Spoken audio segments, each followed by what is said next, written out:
I'm Father Dwight Longenecker. As you can see from the stuff behind me, I'm a Catholic priest, and I don't apologize for that.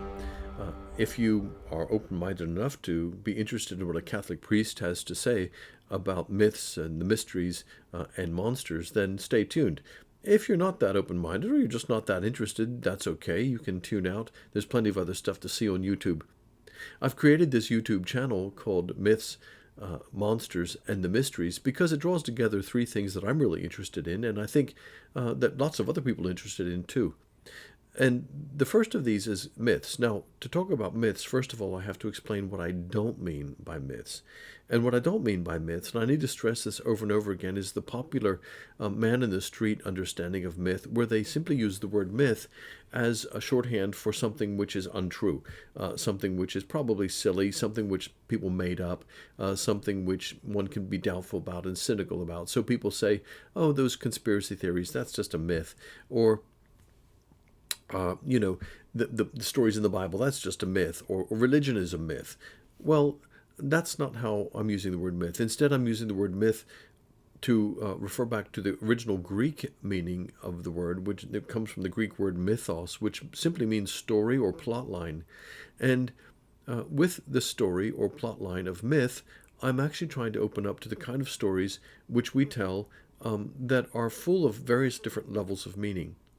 Now, the stories could actually be true stories, things really happened, or they could be fantasy, they could be science fiction, they could be superhero, they could stories, they could be stories from Greek and Roman myth, they could be stories from ancient cultures or from other cultures from all around the world.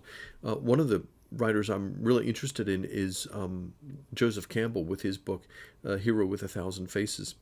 For a time in my life, I trained as a scriptwriter, so I had to read Christopher Vogler's book and Joseph Campbell to understand story structure and how things are, how the hero's quest is put together, and how this often serves as a template or a model for screenwriters to begin to put their story together to test their stories to see whether they actually work.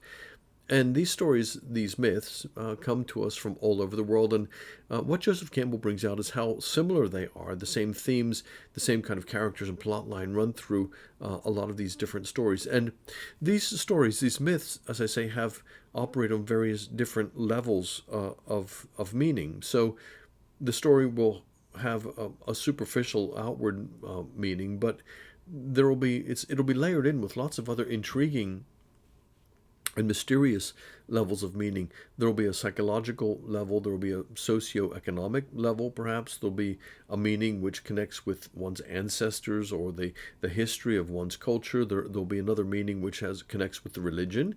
There'll be another level of meaning which connects with the subconscious. And the myth, therefore, functions as we tell the story in all of these different ways when we're not really aware of it. But therefore, that's why it intrigues me, because it opens up different levels within our own minds and in our own lives, which perhaps we're unaware of.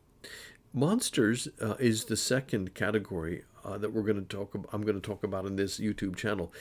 And by monsters, I basically mean any kind of monster at all.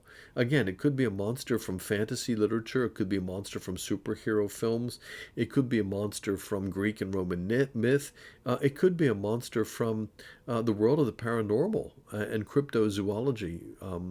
Monsters like Mothman and aliens, monsters like demons and Bigfoot, Loch Ness Monster. All these different monsters are in our culture, are in our storytelling. And I'm really intrigued about their existence and where they exist and how they exist, and if they exist, in what kind of realm are they.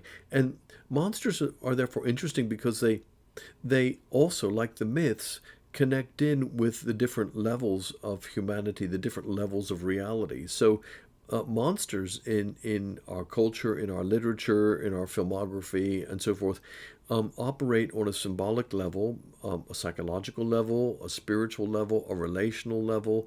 They're also very intriguing because in exploring the reality or unreality of monsters, we're also exploring the connection between physical reality and invisible reality, between the so-called spiritual realm and the physical realm, between science and science fiction, and between fiction and science fiction, and between fiction and science. So there's a whole interplay there with the paranormal and with monsters, which I find really intriguing, and something which can connect, therefore, with our different levels of our personality and different levels of our shared humanity.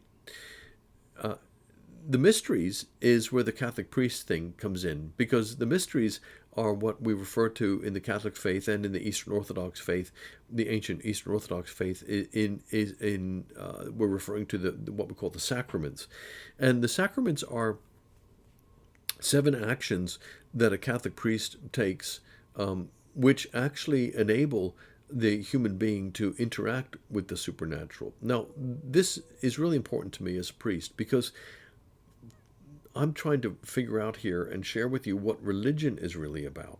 You see, what's happened in the Western world is that Christianity has been reduced to what some people call moralistic therapeutic deism. Moralistic, a list of rules and regulations, how to be a nice person, how to be a respectable person, how to make the world a better place, how to be nice, basically. Therapeutic, what religion can do for you. It can help with your tired marriage. It can help with you raise your kids.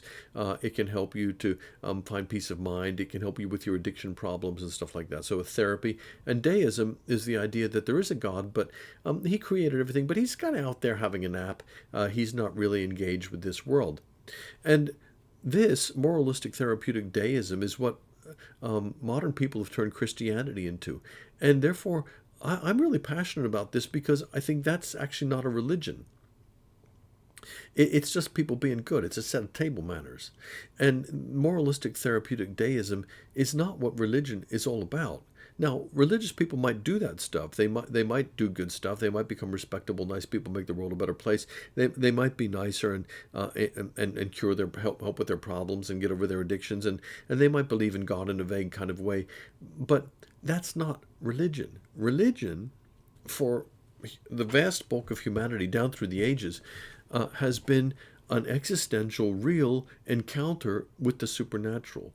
No matter what religion you look at. And again, through Joseph Campbell and his work on myths, we can and anthropology, we can look at the different cultures around the world, whether they're Native American cultures or Mesoamerican ancient cultures, whether they're Neanderthal, or whether they're Buddhism or Hinduism, or any of the ancient religions, paganism, animism.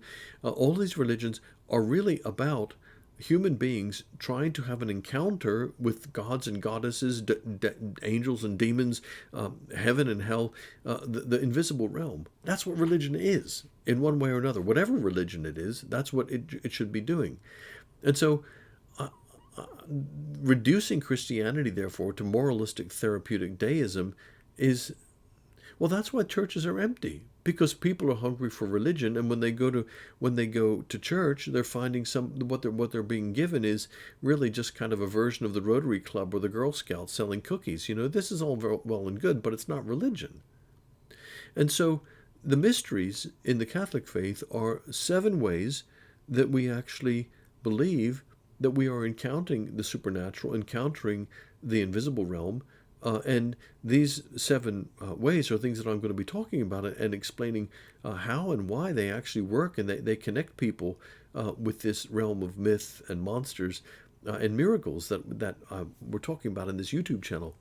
So I don't apologize for that, and I think there's a really interesting interface to go on between all of these things. And one of the things which really troubles me as a priest who's interested in all these things is how in our popular culture, what is left of Christianity, this moralistic therapeutic deism, a kind of Disneyland kind of version, has been separated out from people's really genuine interest in monsters and myths and miracles and the supernatural realm. You see, humanity is made to have a hunger for these things.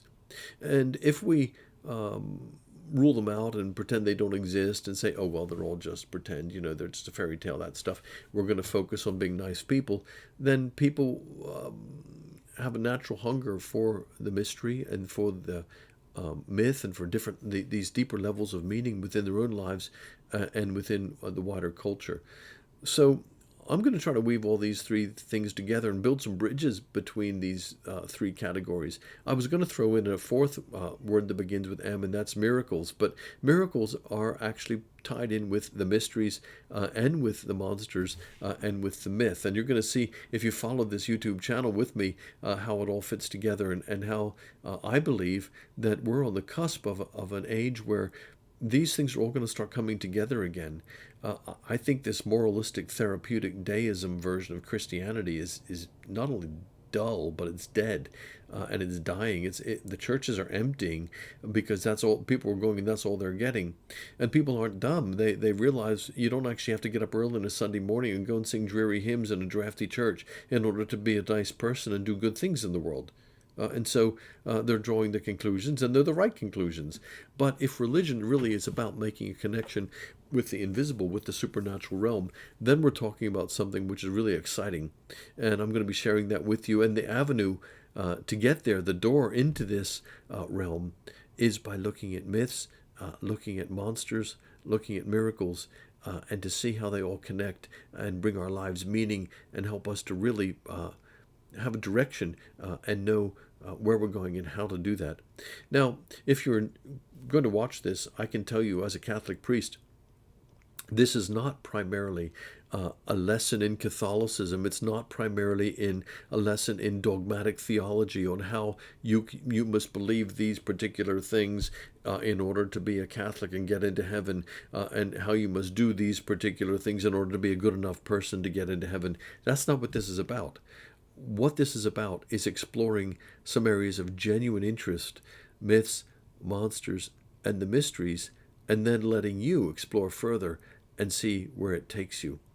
If you'd like to read some more of my writings, then I blog regularly at dwightlongenecker.com. I also have some podcasts out there. I've written over 20 books. You can go and look at those as well. That's dwightlongenecker.com. When you go there, you'll find that a lot of that stuff is genuine Catholic material, because most of my audience are committed Catholics.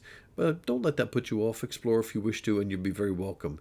When you go to dwightlongenecker.com, you can hear more of my thoughts, and you can read more of my writings. Thanks for watching.